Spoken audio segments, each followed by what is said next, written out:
Hello, hello, hello. I'm Chelsey. And I'm Sammy, and this is Deepish. Hi, guys. Hi. All right, today we are going to be talking about Chelsey's journey with mental health. We're going to get into a little bit about anxiety, depression, some suicidal thoughts. So, kind of a trigger warning of if you've ever experienced these things, it could bring up some feelings.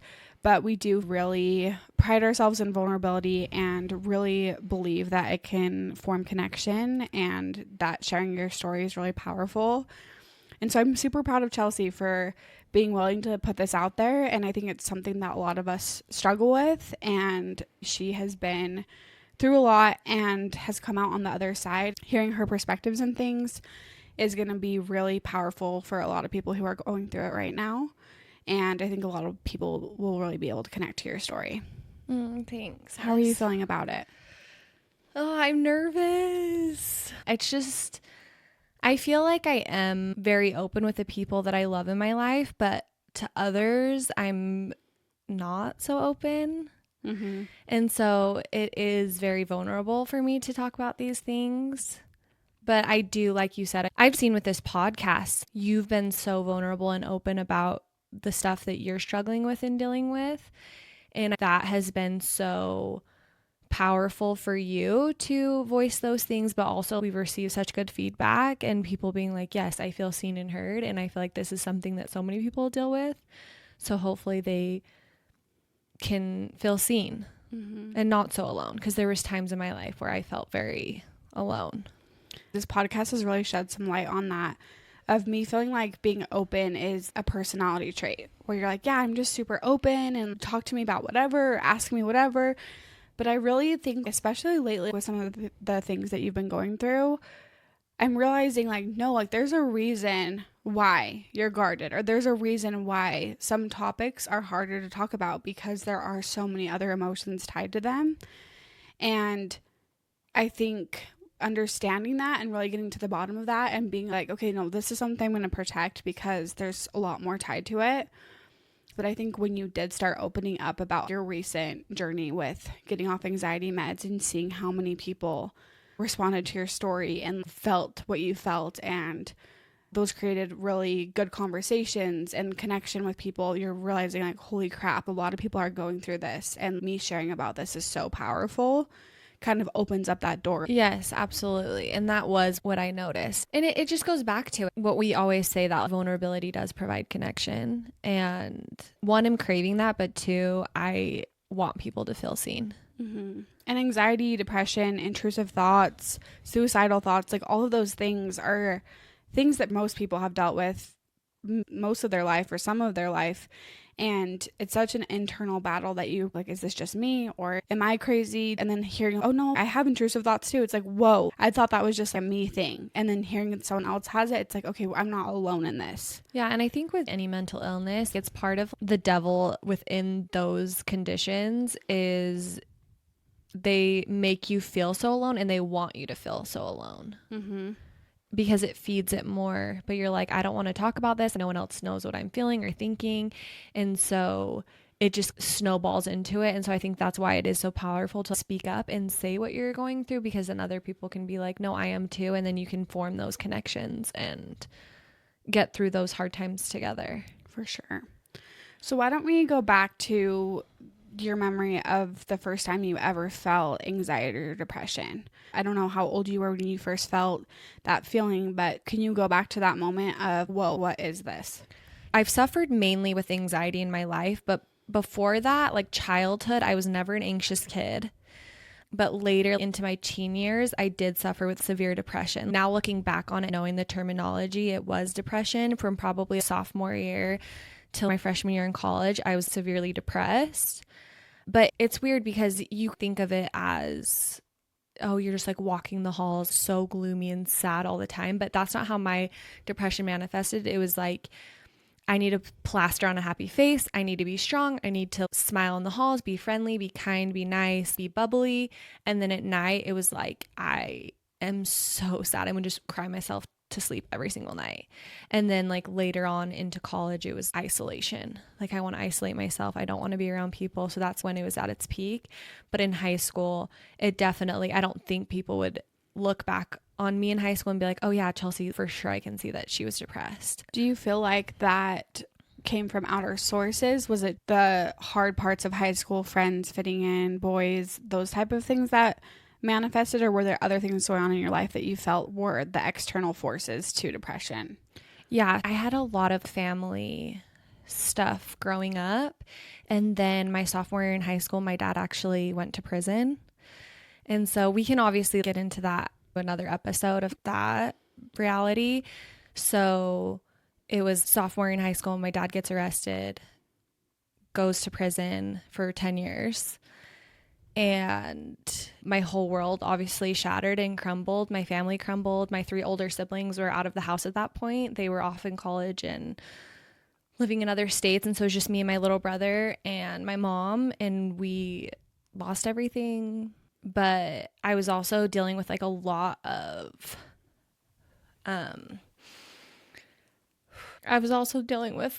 shame around my dad going to prison. So it was a very public thing. Everyone knew about it. It was just in my town and all over the news. I was really embarrassed. And so that's when it came to the combating with, no, I'm great. Everything's fine. My family's great. We're great. I'm strong. I'm good. But it definitely boiled into a lot of those intrusive thoughts, feeling very lonely, very isolated. Everyone was dealing with the teen thoughts and drama and depression and anxiety of like boys and friends and all that stuff. And I was dealing with those as well. But on top of that, all of the family stuff and having to grow up at such a young age, it was my mom went back to school, was working jobs. And so she would go to school during the day and then at night she would go to work. So it was up to me to kind of take care of my little brother. It was a lot of pressure. I felt I had to put on a brave face. And you being the oldest sibling at home at that time too was probably a lot of pressure of like, okay, I'm kind of the head of the household. Mom's at work, mom's at school. I got to pick Cole up from his friend's house. I got to hold my stuff together for this family. Yeah. And I got to make sure we eat dinner. And I'm so grateful for my mom. She's so amazing and resilient. And the power of starting over is so real. And she is so strong and went through so much. And so I can't even imagine what she was going through. But those developmental years where you really need security, I had none. Mm-hmm. And so it got worse and worse. Then there was a moment senior year where I just drove up to this lookout spot. It was over a cliff. And I literally was like, I just don't want to be alive anymore. It's just too much. And I really was like, I felt at peace with not being here. And luckily I got through that time and that season. Mm-hmm. I had amazing friends. I have an amazing family. And even though it was very lonely, I am grateful for my resilience at that time.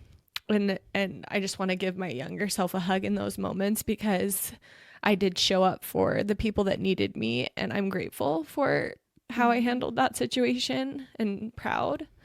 As your friend at that time, a little bit into our friendship, you opened up about some things with your dad and your family and things. But looking back at you, or even just my friends knowing Chelsey Moen, you would not think of yourself as a depressed, dark person. You were definitely a sunshine light to other people. And when you're in that fog, you don't realize that it is depression or that you are depressed. And then you look back at that time and it's like, whoa, that was a really hard time.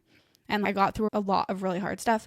And when you're young, you're really resilient and you don't realize your resilience because you're just getting through it and you're just surviving and you just don't know how else to live. Yeah, totally. And even talking about it, I feel so far removed. I don't think about that time of life, but it clearly dictates how I'm currently feeling today. And I sometimes don't remember that. Mm-hmm. And then going into my freshman year in college, I went to Utah State. I wanted to get out of Utah County. I wanted to start fresh. And so my first semester of college, I didn't know anyone. I went there totally by myself.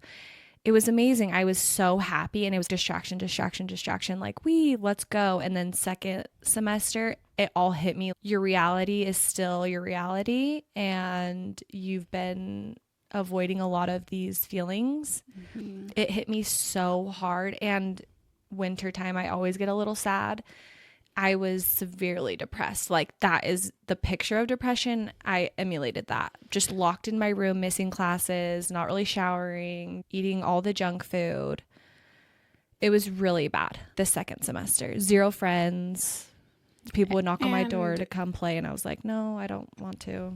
So you ended up coming home after that. What was that moment like where you were like, okay, I need to get out of bed.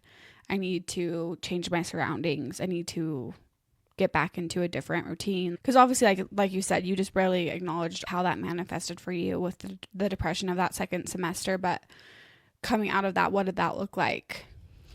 So I came home that summer, and my intention was going all 4 years to Utah State. I was going back, and that summer I met Brandon, and we started dating. So he really changed the trajectory of my life for sure. And it was weird. I met Brandon and I fell in love. He healed that depression, which is hard and probably a lot of pressure for one person to have that type of control and power.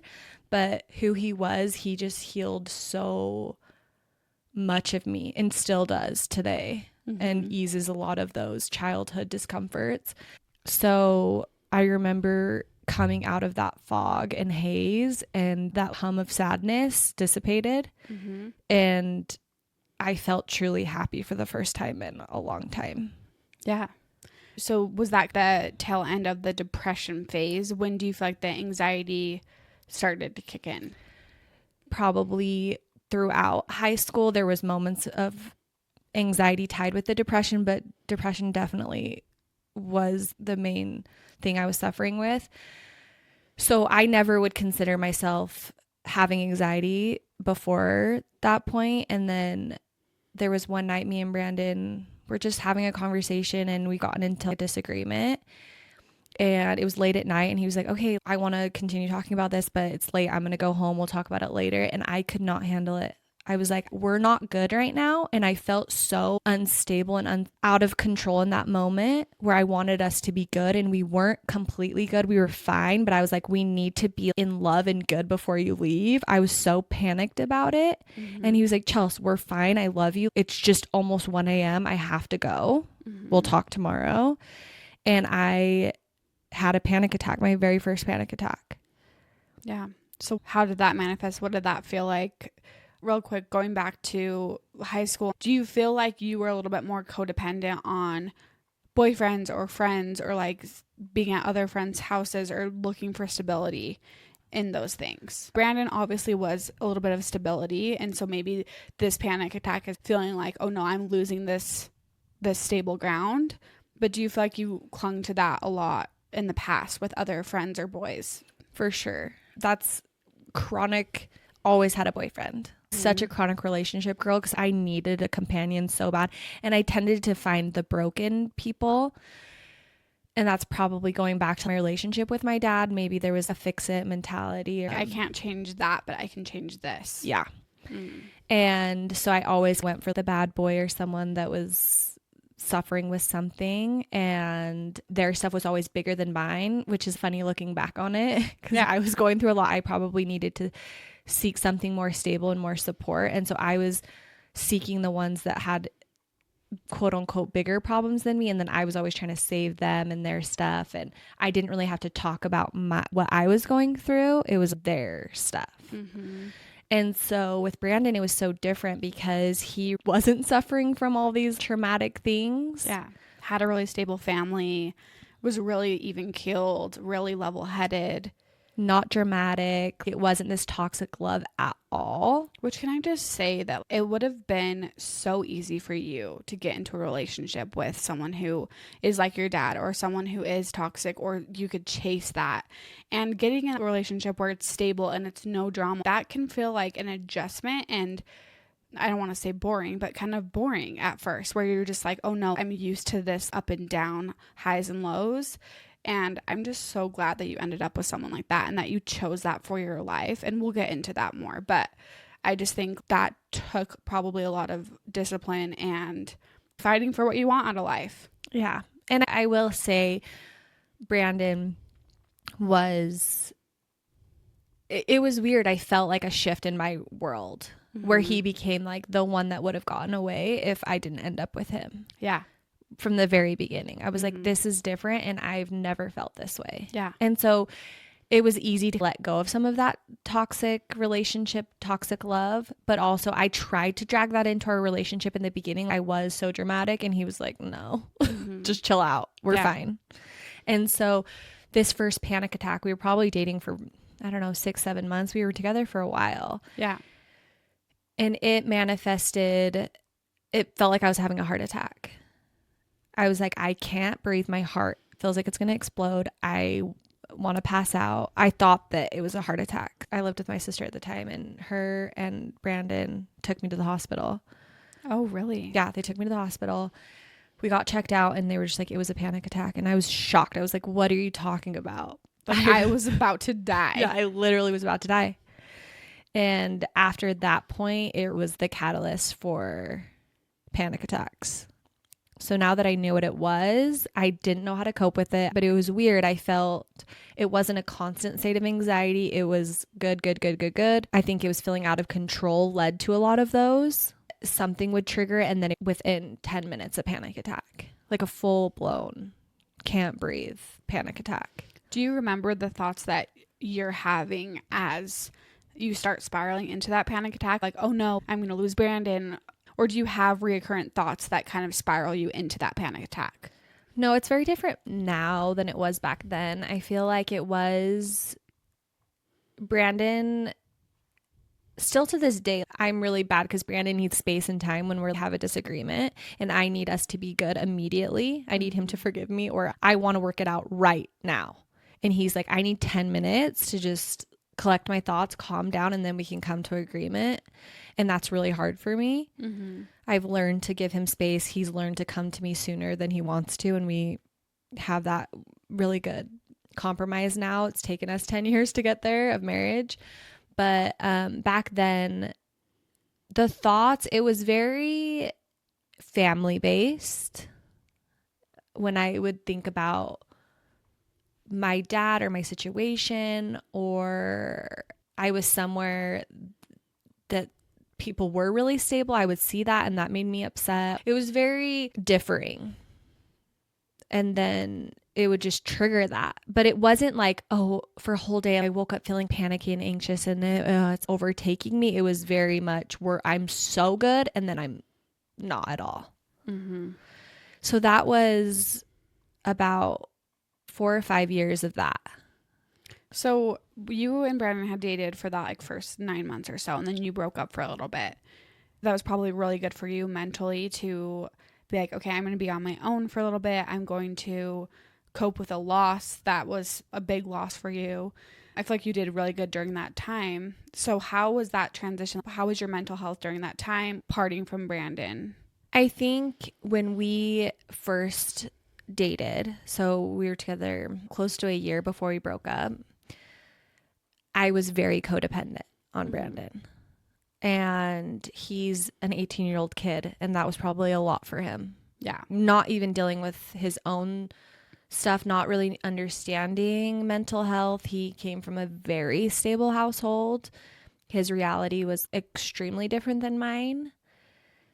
I'm sure that that was a lot for him, and all I wanted was love me, show up for me, be here, like take care of me. And that ultimately led to our breakup. I broke up with him because I felt he wasn't able to give me what I needed, but I needed to love myself, and I needed to find that independence and resilience within myself and not have my foundation built on Brandon. Yeah. Because my foundation was built on a lot of my dad growing up, and that crumbled. And so then I was trying to latch onto these boyfriends in high school, and that wasn't working.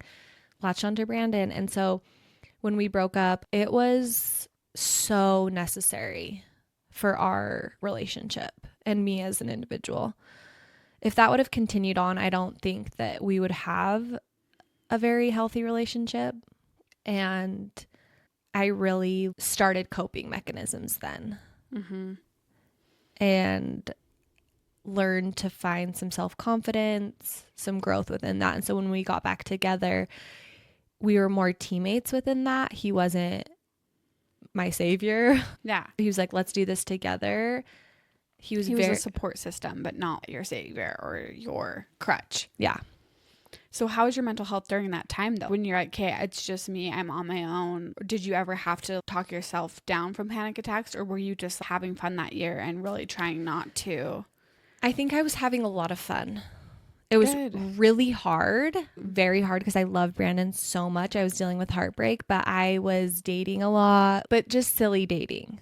During that year, you weren't taking life too seriously. Your dad was gone and your mom had kind of settled into her own rhythm. You weren't really responsible for that. You could kind of separate yourself from what's at home and what's my life. I'm going to go have fun with friends. It's not that deep. That's kind of the vibe that I got from you. Yeah, totally. That's how I was feeling, if I remember correctly. I do have a really bad memory, and it's probably due to a lot of trauma. Yeah. But as far as I remember correctly, obviously I had my moments where I'm crying on the bathroom floor like, Brandon, I miss you, you know? Yeah. But I think that's where I probably started practicing radical acceptance of like, this is my reality. Let's enjoy this time of life. And I really started healing myself. And it was huge when Brandon wanted to get back together. That's all I ever wanted, was him to say all those things like, I want to be there for you and I'm going to do all these things. And I changed and I chose myself in that moment. It was humongous for me. Yeah. Because I've always chosen these relationships with the boys. And so I was single for another 2 months and it was so needed and empowering. And so when we got back together, I feel like we started off fresh and I started laying down the foundation of my own strength, I guess. Okay, so then going into that second half, going into that forever lifetime with Brandon, were there other boundaries you set in place or habits or things that you set in place to be able to maintain and help your mental health? It continued as far as just panic attacks. I don't feel like I was very strong in the sense of like, okay, I know how to combat these. There were some things where I was trying breathing techniques. I was going to various therapists. I was trying things, but it was still very debilitating when they would come on. And I would say for probably that 5 years, I was having a panic attack every 1 to 2 months. How was your decision making during that time? You're making big decisions if you're going to marry Brandon.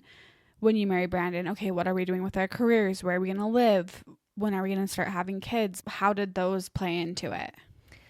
I wanted to be married so bad. We dated for 4 years and that was a huge source of I want stable and I want forever and I want to know you're never going anywhere.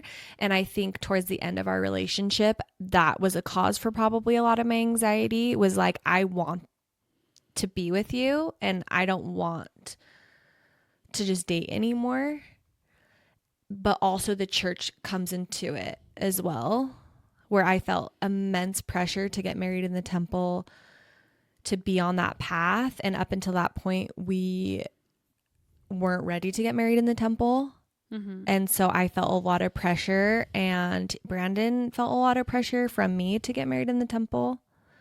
So I think that was hard on our relationship. But I think eventually when we got on the same page, I truly did want to get married in the temple at the time. And Brandon got to a point where that was really his desire as well. Once we really made that decision, my anxiety and nerves were calmed. And then we made it across that finish line of getting married. But I realized, ... your anxiety doesn't go away when you have a stable household. Yeah. So how was that transition into marriage? Like those first couple of years? It was very much like the same. Every once in a while, those panic attacks would overtake me. I was asking him last night about this. He's like, I've blocked a lot of that time out. Was there a learning curve for him of, okay, how do I talk her down from these things? How do I see her? What does she need in these moments? Yeah, he still has a hard time because I think he feels very helpless and it's really scary for him. So sometimes I'm not breathing, or how it manifests for me, I get really tense and I kind of ball up and I need to be shoved in a corner, like in a closet or in a bathtub. I need to make myself really, really small. Maybe that's because my emotions are feeling so big and I'm trying to regain some control. So I shake and can't breathe. And so he gets really frustrated. He's like, breathe, breathe. I don't know what to do. So I think in the beginning, it was really hard for him. He would get me a bag to breathe into. But for him, he's like, what's going on? What's making you feel this way? Like, talk to me. In those moments, what I need is don't touch me, distract me. Confidence on his end. Like, it's ground me. You're going to be okay. You got this. Yeah. Or, okay, let me tell you the story of our first kiss or when we met. I need some type of distraction to pull me so out pretty. of it. I love you. But he's very much like, he gets panicked. I don't want you to speak too much on his behalf, but he hasn't really struggled with mental health. No. So if in a relationship, it can be really hard, in a friendship, in a marriage, whatever it is, if the other person doesn't struggle with it, it's really hard to understand mental health if you've never felt it. If you've never felt a panic attack or anxiety, it's just like, oh yeah. Anxiety, don't stress, you're good. But it's like, no, this is out of my control. Yeah. And here's the thing. After any panic attack, I feel so much shame. I feel stupid. And how did that just happen? Why am I not in control? I have really negative self-talk around those times where I'm just like, get your shit together, figure it out, be stronger than this. You have willpower. It gets really dark in those moments. Brandon has never made me feel anything but love and strength. Like, he sees me as strength. And when I finally come out of that wave of a panic attack, he's always so supportive and like, you did it. You got it. I'm here. I love you. In the midst of it, he's a little panicked, but then afterwards, he's always reassuring me because I think he can sense that shame, because it is not how I want to act. Back then, I didn't want to act that way. It felt very dramatic and like, get a hold of yourself. Yeah. But what's hard for people that has never had one, it feels like it should be in your control, but it really isn't. Yeah. Your body takes over. So how do you feel the mental versus the emotional, physical? How are all of those different?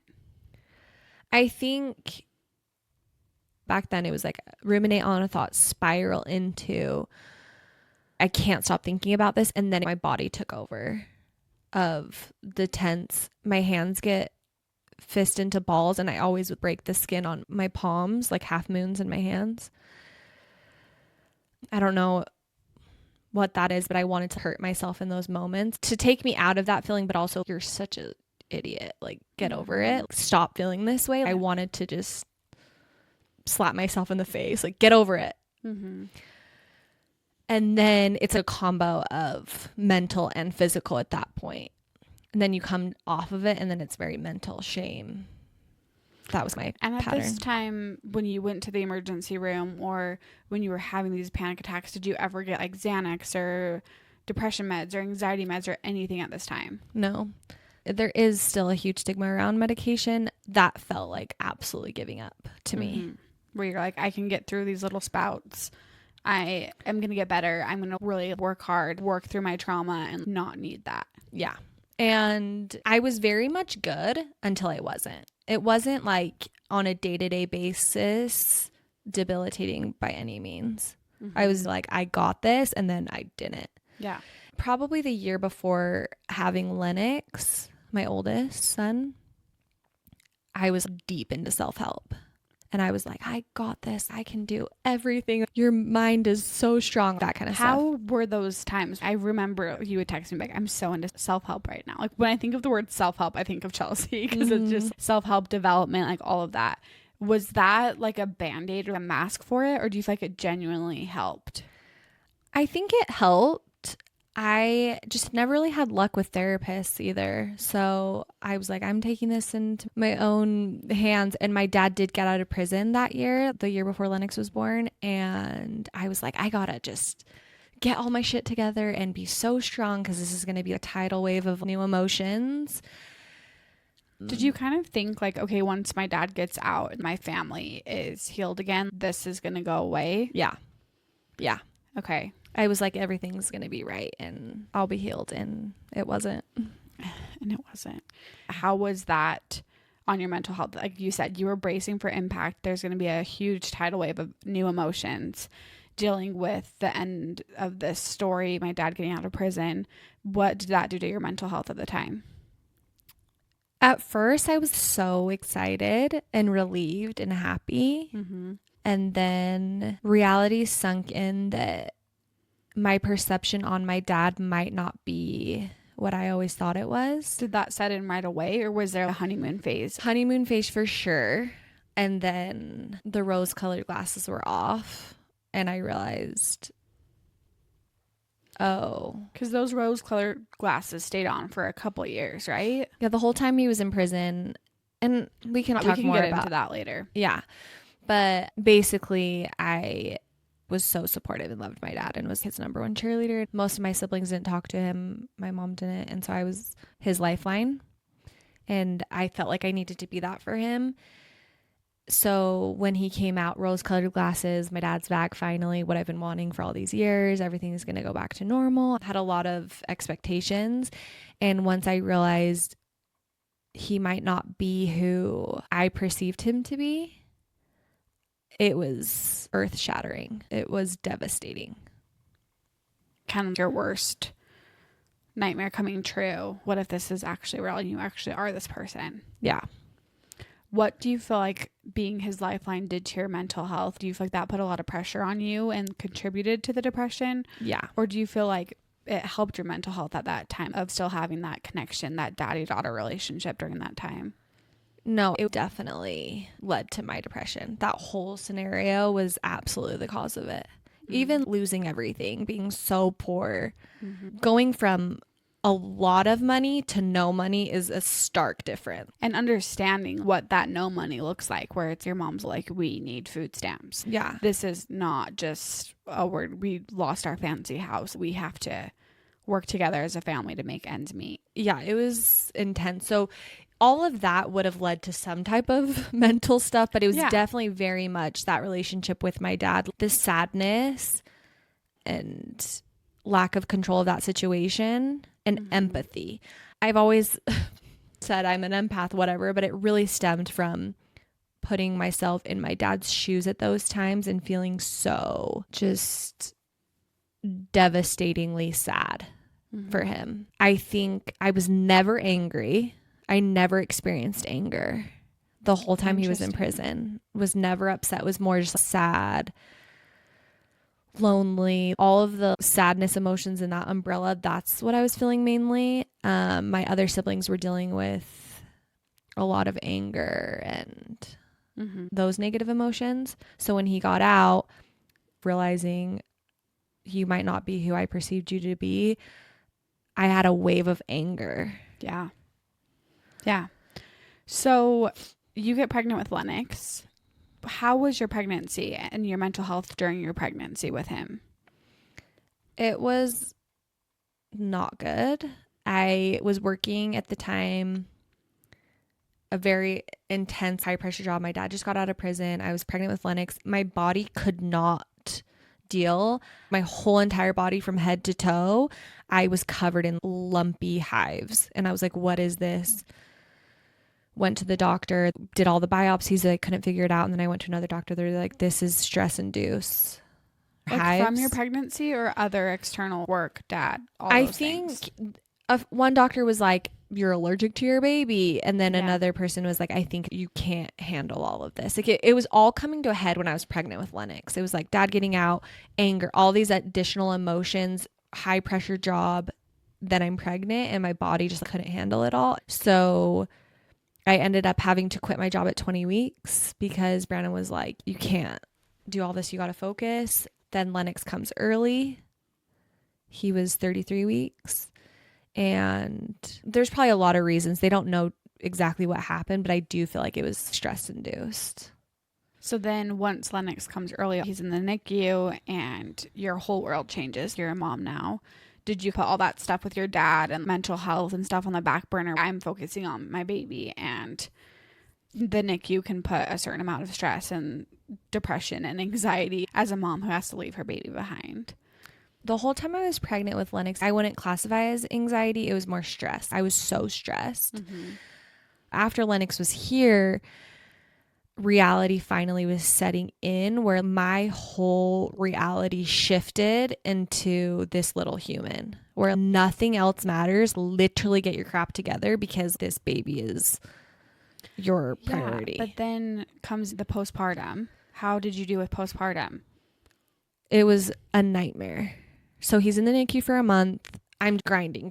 Let's go. Does postpartum depression or anxiety usually kick in right away, or does it take a couple weeks to manifest? For me, it definitely manifested right away, like a hum of anxiety, like true never leaving anxiety. Just knowing that your baby is on machines at a hospital while you're home, that alone, plus the hormones, plus the postpartum, plus all of those things that you just went through. Yeah. I can imagine. Up until that, it was like I was good, panic attack, and then super intense stress when I was pregnant with Lennox. And then afterwards, the moment he was born, consistent hum of anxiety did not go away. Really baseline anxiety. So how did that manifest? Did you recognize it as anxiety? I kind of recognized it as just like, this is the new reality. Because this is your first true experience with anxiety. You had never before this really dealt with constant anxiety. Yeah. It's like that feeling when you have to get up to give an oral presentation in class, or you have to bear your testimony, and it's that feeling of the butterflies. Yes. But a slow hum of that all the time. Where you're just always on edge a little bit and panicky. Awful. Yeah. So I shoved. My whole life I've been shoving all my emotions down, but at this point it was like, my baby's here. It doesn't matter how you're feeling. Shove. But it was manifesting in other ways. So he gets out of the NICU. He's on oxygen, and intrusive thoughts were debilitating. What kind of intrusive thoughts? Like Lennox is going to die. Like he is going to die. Horrible thoughts. Very unrealistic. And then Brandon's going to die. And my mom's going to die. And my best friend's going to die. And everyone's going to die. It was just death. Fear mentality. And it very was central around Lennox, where I was so scared. It was scary. Him coming early, and it triggered that constant state. And then at my 6-week appointment, I did my mental health check thing, like failed, did not do well. And they recommended medications at 6 weeks. And I was like, hell no, failure. If I get on medication, no. And so then for probably another 6 months, I was battling with that. It's hard. I can imagine. You have a baby and you get this whole new purpose, this whole new joy, this happiness you've never felt before, this purpose you've never felt before. How does that balance out? Is there a little bit of a rise and then a decline, and then you kind of end back where you were before? The joy of motherhood and the love that you had for Lennox, where does that play into all of the bad negative that you were feeling? The love was so overwhelming. It led to so much fear. It's so different how my experience is now with Rooney versus Lennox. The love was almost like, I'm going to lose this. I have to hold on to this for dear life. Now I have something that I cannot live without. Yeah. And if I live without it, I won't be able to survive. Yeah, that love is so scary. Because I felt it a little bit with Brandon. Like my first panic attack, I felt like, oh my gosh, I'm going to lose it. But with your kid, it's like, they're your gravity. And it's the first time that you feel true unconditional love, where you need nothing. You don't want anything from this tiny thing. Mm-hmm. All you want is to just give your love. So it really was scary. Yeah. So I didn't feel joy. I wasn't feeling joy. I was feeling love, but it was scary because I was so scared of losing it. Anyway, so we go to my 6-month appointment. Brandon comes and he's like, she needs something. You need to give her something. She's not doing well. And my doctor at the time gave me medication. I was like, I'm not taking this. Was it depression medication or anxiety medication? I think it's used for both. It was Prozac. I got on Prozac. And that's like a hybrid. Yeah, and anxiety. Yeah, it's like an SSRI, so they give them for like depression and anxiety, but Okay. it was mainly, my thing was anxiety. And how were you feeling about getting on it? Were you like, fine, I'll take this pill? Or were you like, I need this, like I need water, fix me, I'm dying? No, Brandon was like, she's getting on something, and we got the prescription and I wouldn't take it. Oh, interesting. I was like, no, I truly felt like that equated to me absolutely failing. It was probably another month or two we had the prescription, and Brandon would beg me, please start taking, because it takes 6 to 8 weeks to start really working. Why was it so heavy on his mind? What do you feel like he was noticing? Were you having a lot of panic attacks? Were you moping around the house? Were you just constantly, oh no, Lennox, oh no, no, no. What do you feel like he could see at that time? Yeah, I wasn't having any panic attacks at that time. Okay. I was retreating within myself deeply. So he was like, you're not yourself. Yeah. What was happening is I was having really bad nightmares. Like I would wake up and be like night terrors. I wasn't having night terrors. It was just like I would wake up in a panic and Brand's like, blah, blah, blah. And I was like, oh, my baby, you know? And then. That makes me want to cry. Yeah. And then the breaking point for him was I woke up and it was a night terror. I ran to Lennox's room and I thought he was dead.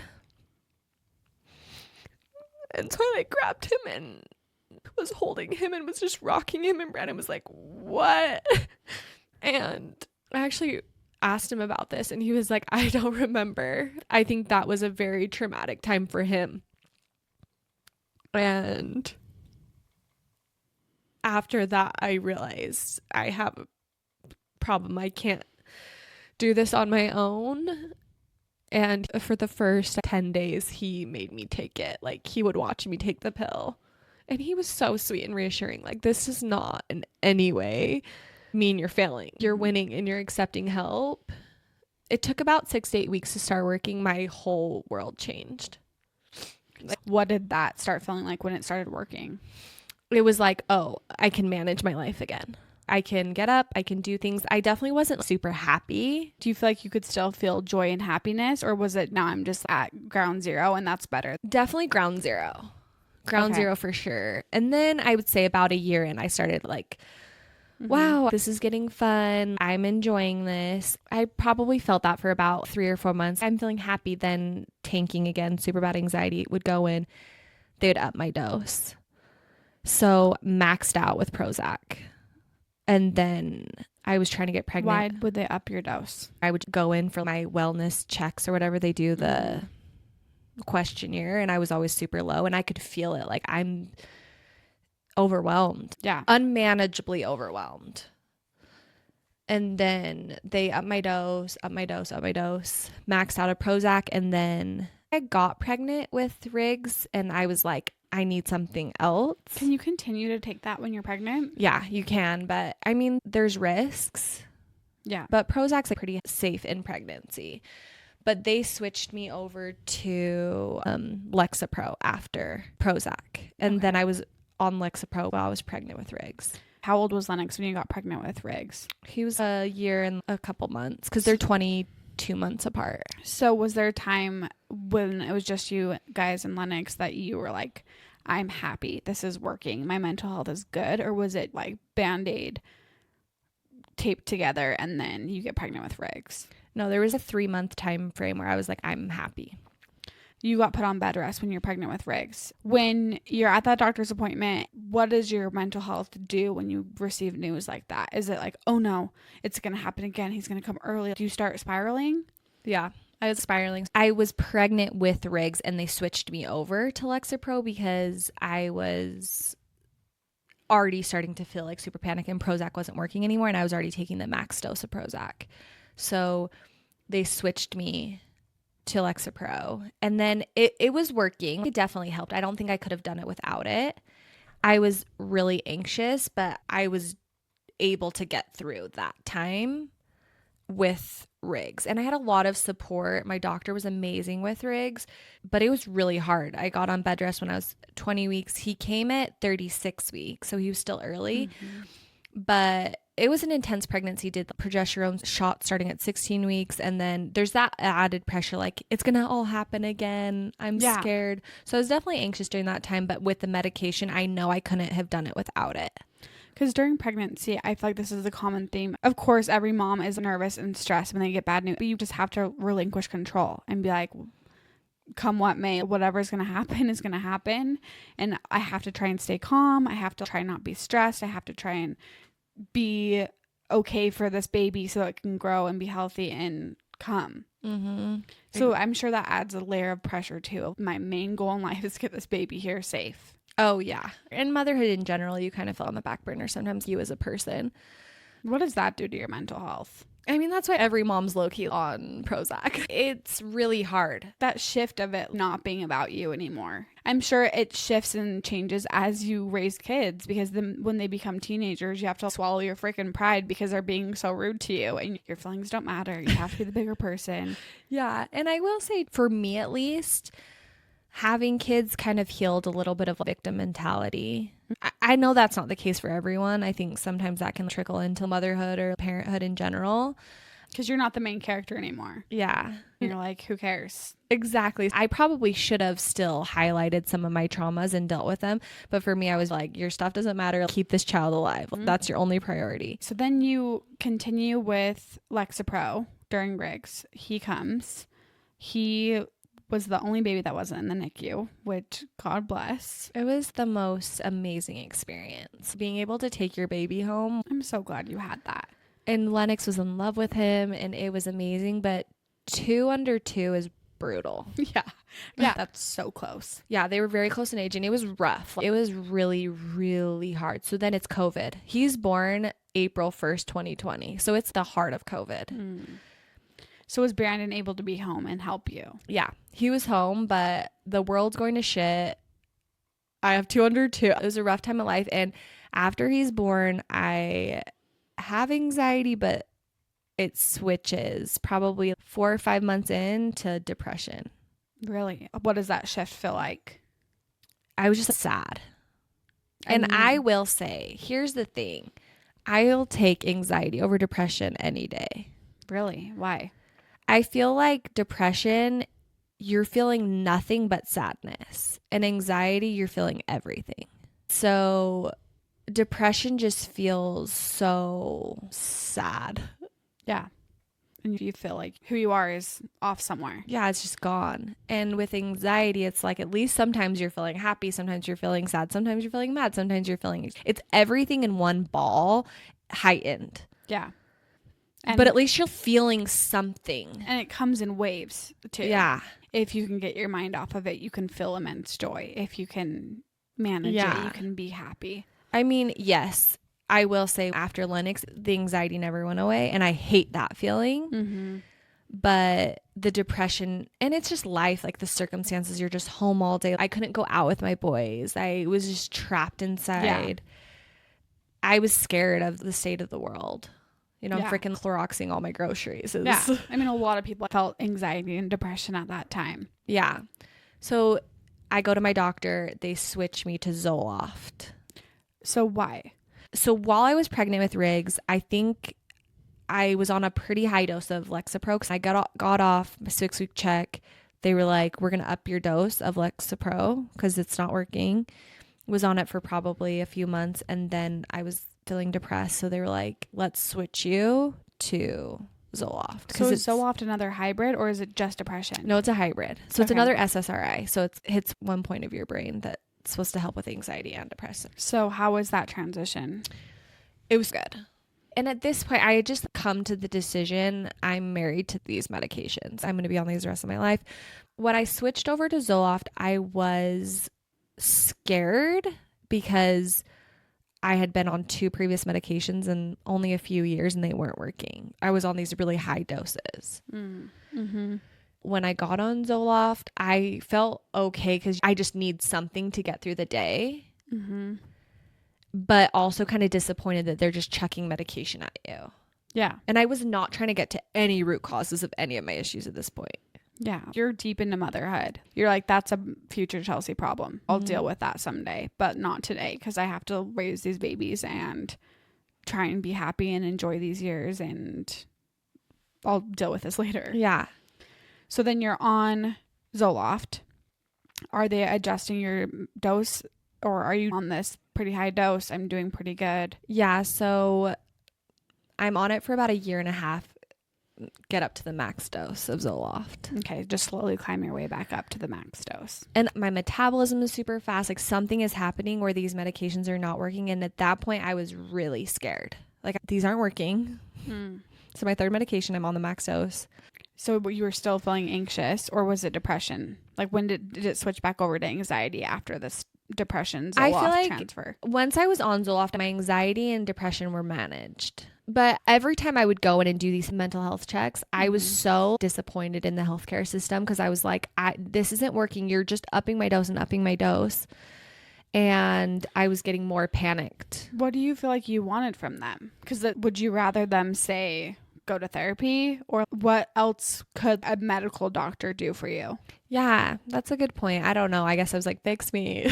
No, like choose it's a medication. And maybe I was feeling like maybe this isn't the right medication. And I wasn't feeling heard. I feel like they were just like, yeah. Yeah. There is this reputation around those type of medications where it's like, yeah, we'll just up your dose. Even with ADHD and Adderall, they'll just give it to anyone if you check the right check boxes on the worksheet. But you're coming to them and you're like, no, I'm suffering every single day. And they're just like, here, we'll put you on 30 milligrams. See you later. Yeah. And it would work for probably 3 or 4 months, and then it was not working. And how that would manifest was in panic attacks or negative thoughts or whatever, and it would work, and then it wouldn't, to the point where I knew it was unmanageable. I can't live every day feeling this way. So then I would go in and they would be like, okay, let's up your dose. So once I got to the highest point of Lexapro, this point in my life was a really stressful point. We had moved in with my in-laws because we had bought a house, we were remodeling, and we were living with my in-laws. We were in their basement. They were in the middle of a remodel. So they're remodeling. Riggs is a year and a half. He's just learning how to walk. Lennox is 3. This is stressful time of life. Yeah. You're trapped in the basement with these kids running around trying not to get into construction zone. Yeah. And not having your own space. That's a lot. Yeah. They're painting the walls and they're licking the walls. And I'm like, I'm stressed. But yeah. I was also trying to deal with this medication thing. And I was like, this isn't working. And so I'm going to get off of everything. I think I can do it on my own. Back to like, I'm done with this medical system. I'm going to do it on my own. Why that time though? Why I know, so stupid. I don't know. I was just like, I'm going to get off of everything, which looking back, I'm like, girl, chill, stay on them until you're more in a stable place. Yeah. But this was the tail end of living with my in-laws. The house was almost done. And I was like, I'm going to try getting off of everything. And getting off my SSRI, it was hard, but the weaning process was maybe 2 weeks. You actually got off everything. Yeah, I got off of everything. Oh, such a mistake. But I just felt so like none of these medications even work. Anyways, I'm already feeling anxious. So did you call your doctor and say, I want to get off? Or did you just Google like how to freaking detox from this crap? Yeah, well, I called my doctor and they were like, don't. Yeah. And if you do, we can taper you down. And so they talked me through how to do it, but I didn't say like, I'm going to do it. So they had told me you take 3 pills and then 2 pills, whatever it is. And so I did that for 2 weeks, was feeling crappy. In what way? Like kind of physically, like detoxing? physically crappy, but not horrible. I was like, this sucks. I'm feel fluish and headaches and, but it wasn't bad. Got off of it. You never had a moment, holy crap, I should not, like how they say people have psychotic breaks from weaning off of medication too soon. It was just seamless, kind of. Yeah, I mean, bumps here and there, but it wasn't bad. Okay, so you were determined to get off. You get off. What was life like following that? A nightmare. When did that nightmare kick in? Was it joy for a couple months, or was No, it was like not really depression, hum of anxiety, but I was like, oh, this is how I feel usually anyways, so I can deal with this without medication. Yeah. For probably 3 or 4 months of that, but then it progressively got worse, and then it's winter. It lands onto winter, which I don't do well in the winter. And I remember driving one day and I want to turn the wheel onto incoming traffic. I just got that thought, like, I don't want to be here. And it scared me. Yeah. Because I hadn't had a thought like that since high school. Yeah. And you get into those thoughts of like, life would be better. I'm kind of a shitty mom anyways. And so do you think that depression came back in, knocking on the door? Yeah. So that was depression and anxiety. That constant hum of anxiety, and then depression was present too. Yeah. Gang's all here. Yeah. We're all just a big happy family. So then I go home and I immediately tell Brandon. And he was like, okay, I'm going to find you a new doctor. He gets in these Bless modes his of heart. like, I love him so much. I'm so glad that you have him. I know. At that point too, I felt so disappointed by my healthcare team, just the system in general. So he found a doctor. We had just moved up to Salt Lake County, so I didn't have any doctors. And were you trying therapy at this time? You would ebb and flow in and out with therapists, right? Because you did have that online therapist at that time, no? Yeah, I think I did have a therapist at that time. And it wasn't, I just never feel like had the best experience with therapy. And it got to the point where I was like, wait, so tell me about your traumas. Yeah, literally. Therapizing the therapist. Yeah. And so Brandon found me a doctor. I go to this doctor. And at that point, I felt very desperate. And he was this old white dude who was like, okay, we're going to put you on venlafaxine. Sounds intense. Yeah. And it's not an SSRI. It's an SNRI. So an SSRI increases just serotonin levels in your brain, but an SNRI increases serotonin and norepinephrine. Okay. Norepinephrine. Is that how you say that? Probably. I don't know. Anyways. It's like just 2 points in your brain versus just 1 point. Okay. And so it's supposed to help. He's like, you need something stronger than just an SSRI. You need this. Didn't know anything about venlafaxine, but I was like, sweet. I need something. Let's get on it. So then I'm on venlafaxine for a year. And it's great. Okay. So you're on that for a year. Not pregnant with Rooney yet. I took it throughout my pregnancy with Rooney. Okay. So you're on it for a year. And then it's amazing. I mean, it was working. It was definitely working where I wasn't even feeling that hum, but then it would start creeping in again. And so then the doctor would increase my dose. And all the times that they increased my dose, I was always very resistant. I was like, I don't want to. And they were like, well, you need to, or we need to try a new medication. I always wanted to up my dose before trying a new medication because it's a whole process. You have to be on it for 6 to 8 weeks for it to finally start working. You have to see how your body handles it. So once you're on a medication, you kind of want to really see if it's working because they're always like, maybe your dosing's wrong. They're doing their best, but it's not like I'm like, okay, sweet. I was like, no. Yeah. Always. And there's side effects, and how do you handle the side effects and all of that? Yeah. So was on it throughout my pregnancy with Rooney. They were upping my dose constantly within that year though. Okay. With venlafaxine. And I have Rooney. Something shifts in my mental state. How was your pregnancy? How was your mental health during that time? Really bad. Okay. Situationally bad though. It wasn't necessarily like mental health. It was life was really stressful. I have 2 kids. I'm on bed rest again. I'm dealing with gallstones, kidney stones, throwing up every day. Couldn't even walk. Couldn't walk. Just my SI joint popping out every day. It was a whole thing. My third destroyed my body. So I think it was more situational. Like this That sucks. pregnancy was just really hard. But I feel like the medication was totally helping, Okay. especially when they're increasing my doses. I feel like the dosing was good at a point. I wasn't on the highest dose, but I was on a pretty high dose. Yeah. And it was working for probably 6-7 months, which was really good for me. Have Rooney. He's in the NICU. That was really tough. He comes home and for some reason I'm feeling so good once he's home. Okay. It was so different after Lennox and Riggs. But also at that point, I had decided to set hard boundaries with family members and also put the church on the back burner. I was like, this is too much pressure trying to fit myself into this category. Because before Rooney, the church and your faith trajectory, your spirituality, that was giving you a lot of anxiety. Oh no, I have to pick a lane. I need to make a decision. That was a huge source of my anxiety. Yeah. Because I was feeling like my spirit, my soul was going one way, but I've been taught I have to go this way. Yeah. And so. And stuff with your dad kind of blew up again. There was a lot of things happening that year. Like oh my God. 2023. Yeah. Family blew up. All my siblings, my parents, remodeling. It was a really, really hard year. So right after Rooney was born, I was like, hey, boundaries with you, church on the back burner. And for some reason, I felt 50 pounds lighter immediately. Because of those boundaries, or? Yeah, I just think I was finally putting myself first. Okay. And I just felt really strong and really good mentally. Something was switching in my spirituality too, where I was like, I see this baby, he's everything. It was grounding me. I felt so confident in my spirituality at that point, not bogged down by all my family's. It kind of felt like Rooney was the answer to a lot of things. You're searching, and then you see him and you're like, it's here. Yeah. It doesn't matter. Yeah, with my spirituality. Me and you, we're going to have a whole spirituality chapter. We need to tell the listeners where we stand. They're like, what? Who are you guys? Yeah. Like, a mystery. But yeah, you've shared that a couple of times though, even on the podcast, of just looking at Rooney and be like, I don't care. All that matters is here. Yeah, that really healed a lot of my spirituality trauma was Rooney.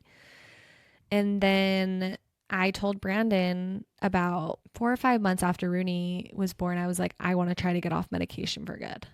And it was not like before. I don't know why I tried to get off of it before, because I was in one of the worst points of my life. Before it was a place of panic. I need to get off of this. And now it was like, well, I think we're good to try again to get off. Yeah.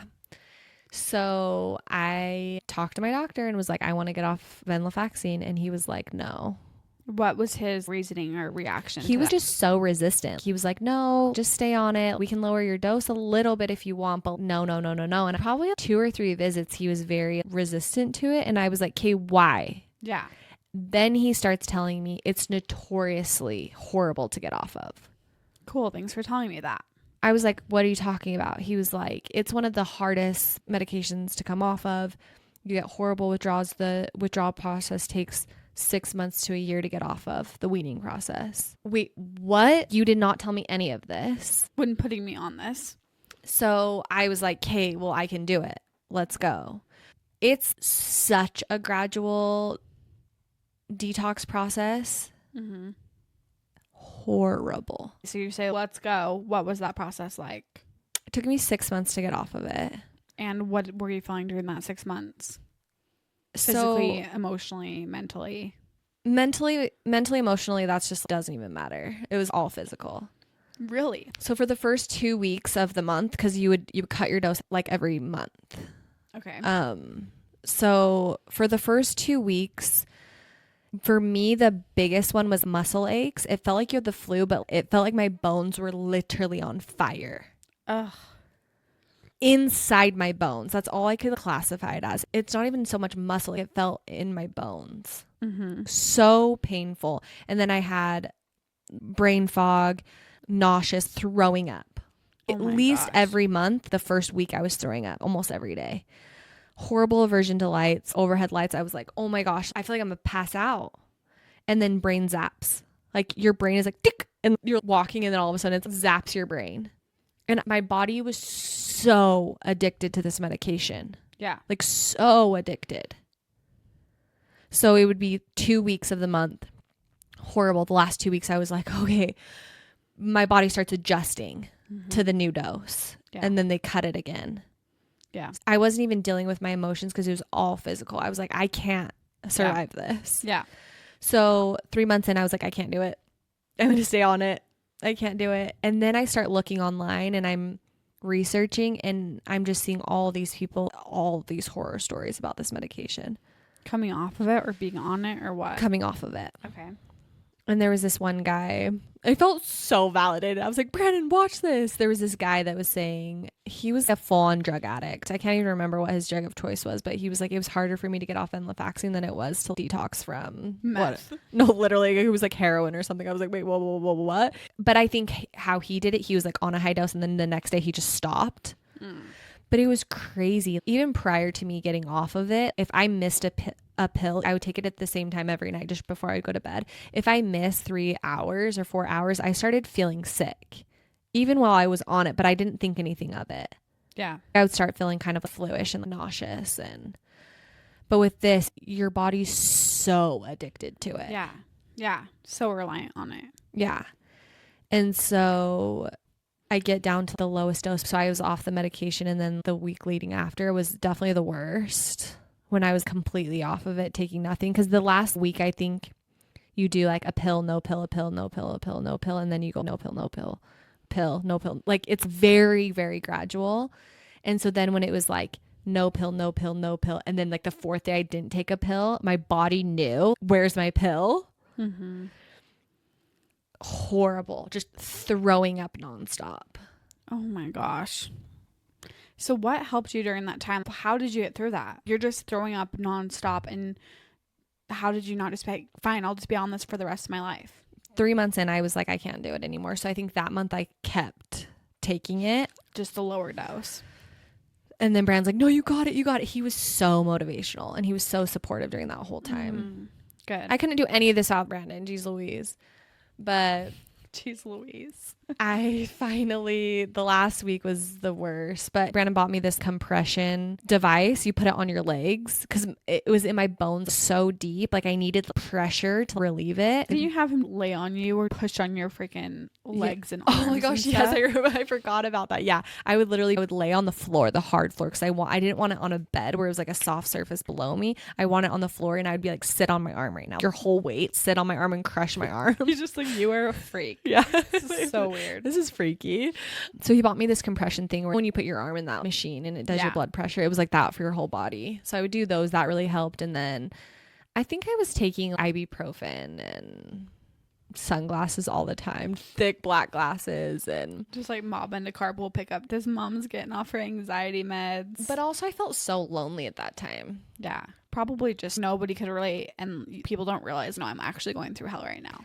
Yeah, and I was pretty closed off about it. And then when I would open up about it, if people weren't like, oh my gosh, I was like, hey, you don't understand. I don't even want to talk to you about this. Yeah. And you're like, I'm getting off my anxiety meds. And they're like, oh, nice. Sorry. And I'm like, I'm literally going through hell. And then my fear was like, okay, I get off all of this. And then what if I want to literally jump off a cliff? Yeah. That could be the potential outcome. So it was hard because your end goal is like ... You might have to get back on something. Mm-hmm. And then finally get off of it. It was the biggest triumph. Yeah, such an accomplishment. It probably took me about another month or two for my body fully to adjust back to normal. I wasn't like happy. I had no anxiety. Depression, I'm not suffering from that really at all right now. But so what were those first couple months off it like? Did the clouds start to part? Did you finally start feeling actual joy? Yeah, that's exactly it. The clouds parted and the beam of sunshine shining on my body was like, I've been at a low humming frequency the last 6-7 years where I needed it that time. Medication is so needed for so many people, and I don't want anyone to feel shame or feel like, oh, now I have to get off my meds. Yeah. If I was on Prozac and it had worked for me, I would have stayed on it. Yeah. Yeah. I just think how my body was, I was really disappointed in my metabolism and how my body was so addicted to these pills. And then I'm grateful my mental health kind of took a shift and I was able to get off of it. But again, if one medication worked for me really well, I would have stayed on it. Yeah. I will say it does numb you. But I feel like that last medication was working really well for you. So why did you get off of it? Like looking back. I think I was slowly increasing my dose and I was just scared of the trajectory of what is this going to look like. Yeah. And I'm doing well mentally, and I'm starting to find some of these root causes of what's causing a lot of my anxiety, which is not having any boundaries with certain people and my spirituality. And I started making changes, like real changes, and finding causes of my anxiety. And I was like, I now think I can do it. Mm-hmm. So how do you feel like being off of it now has affected motherhood for you and your relationships and just your day-to-day life? I could literally cry right now thinking about how different it has been with Rooney versus Lennox and Riggs, just postpartum and newborn stage. I don't have good memories of Lennox as a newborn or Riggs as a newborn. It was a very hard time for me. With Rooney, it was even getting off anxiety meds. That was a huge part of his newborn stage. Even within all of that, the joy I felt was insane.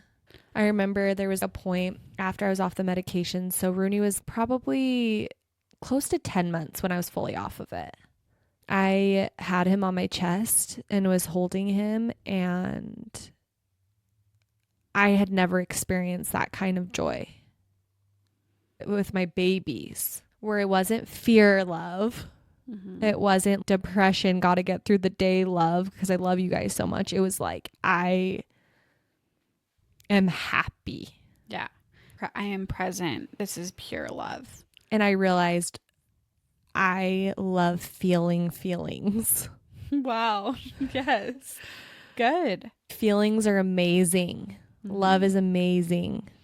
And feeling all of the feelings, like the good and the bad. It's just an important part of life. Yeah, it's so vital. Yeah. And so since then, this last, I don't know, 8-9 months, I'm hoping depression is like, bye. Anxiety, I'm realizing, is just, it's part of life. Being sad, being anxious, like everyone gets anxious and everyone gets sad.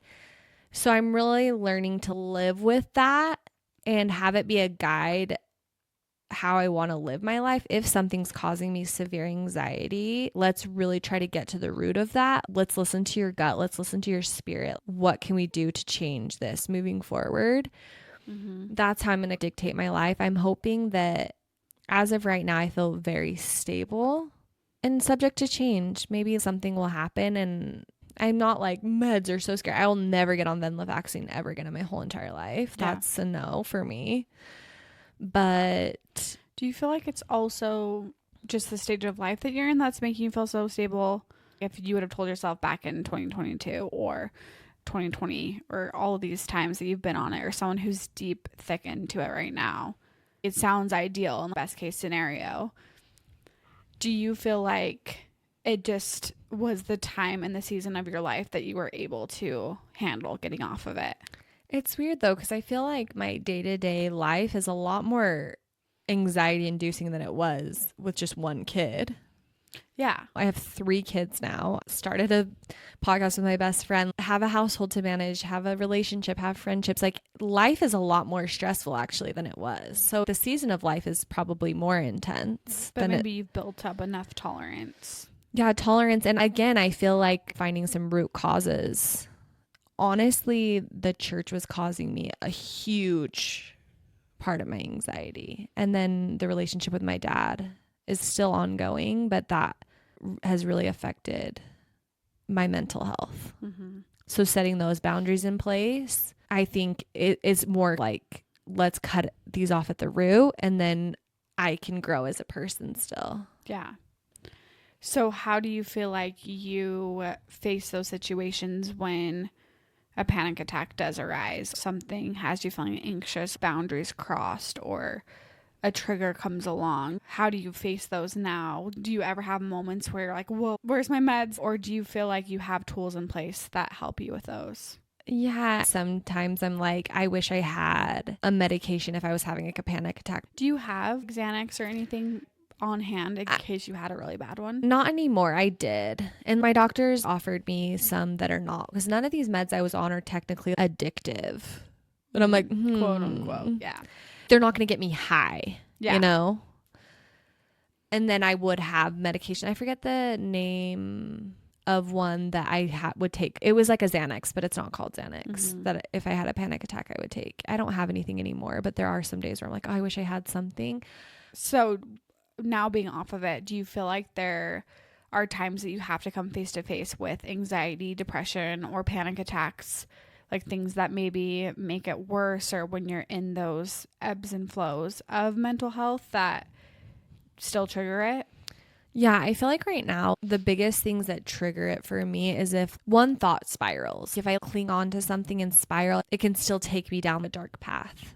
It's hard for me to get out of a spiral sometimes. And then just lack of boundaries, or if people are pushing my boundaries, that causes me to feel very unstable. Just in general, lack of control of things. Yeah. And motherhood's all lack of control, honestly. So I've learned to live with that, but it can potentially cause me to go to that thought spiral. And then lack of sleep is like huge for me. I don't get enough sleep in general, but if I get 4 hours of sleep a night, I wake up feeling panicky. There's tools that you have to cope with those things now, and we'll get into that. But do you feel like there's tools that you have to cut it off before it even starts, like tools of avoidance of those things? Yeah, I think with this thought spirals specifically, I've learned to literally say out loud, stop. Yeah.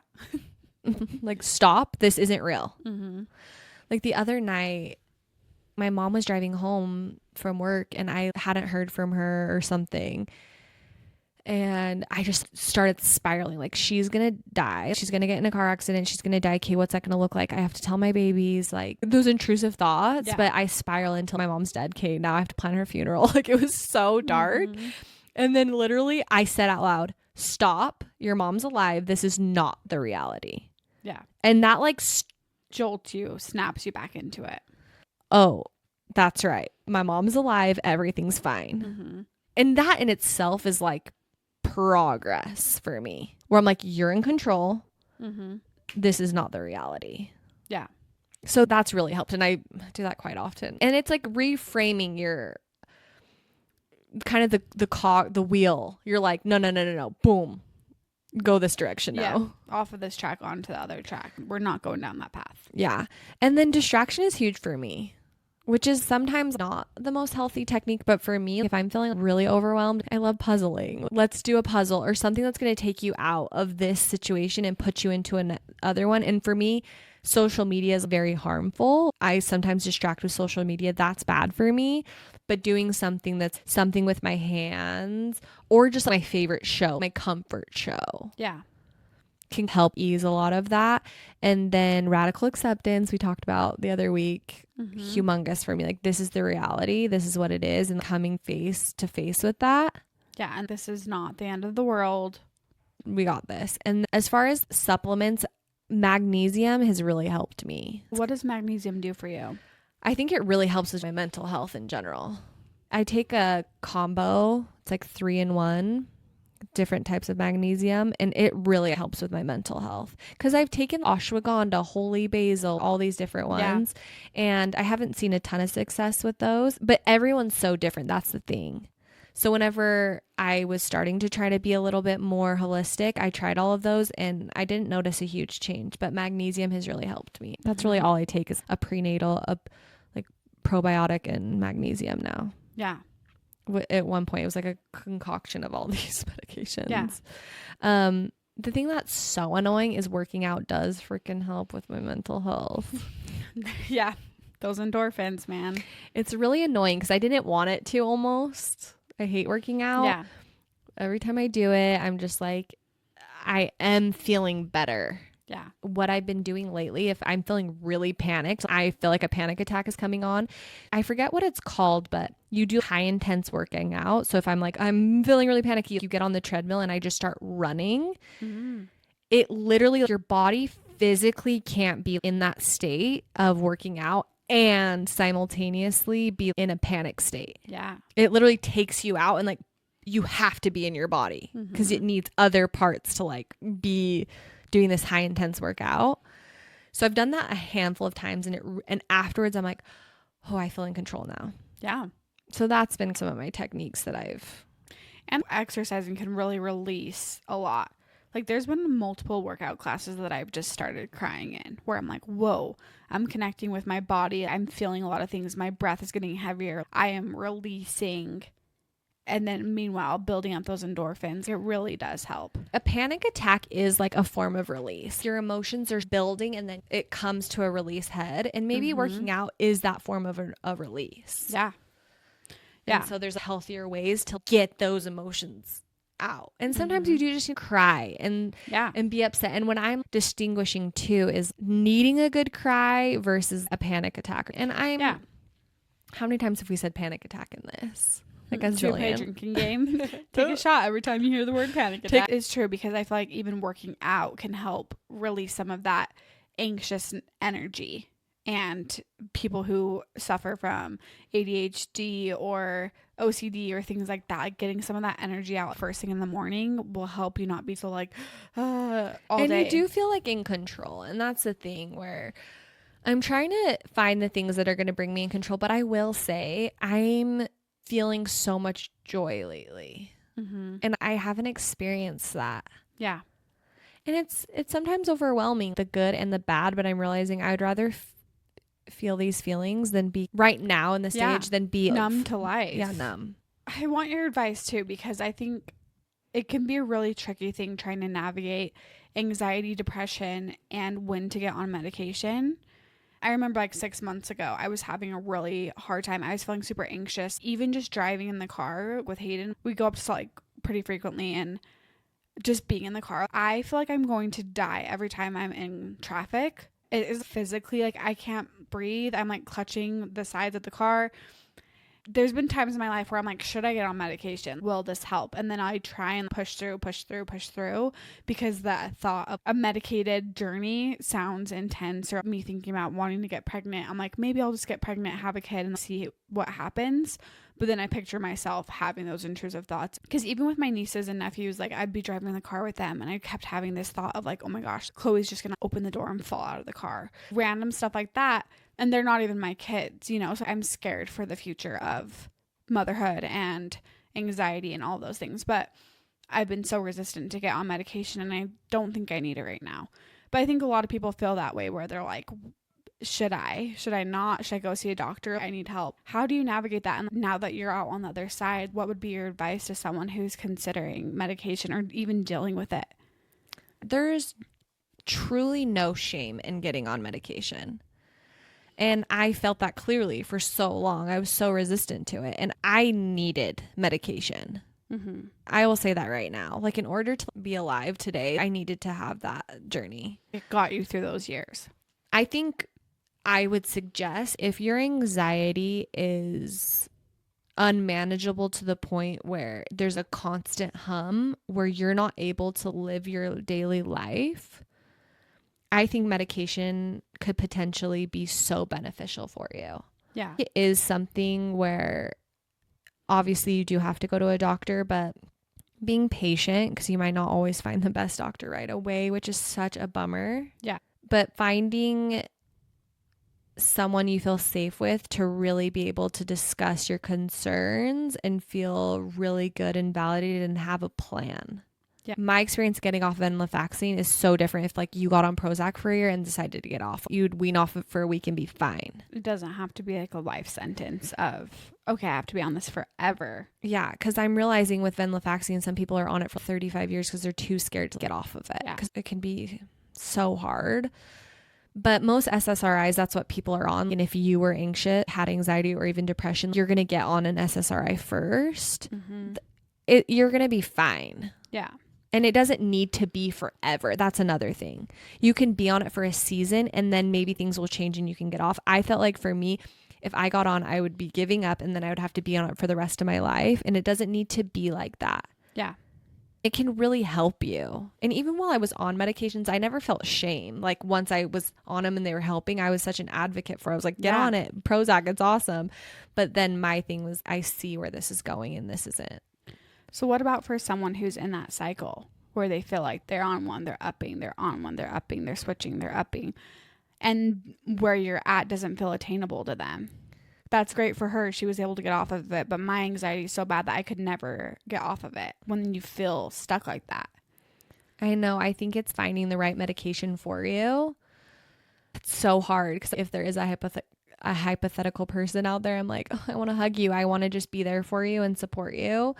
I would suggest just trying to, one, have concrete skills in place and try to find some of your root causes. And that doesn't necessarily need to be like, I need to go to therapy and figure it all out, but just really reflecting with yourself, whether that's journaling or talking or hashing it out with a friend.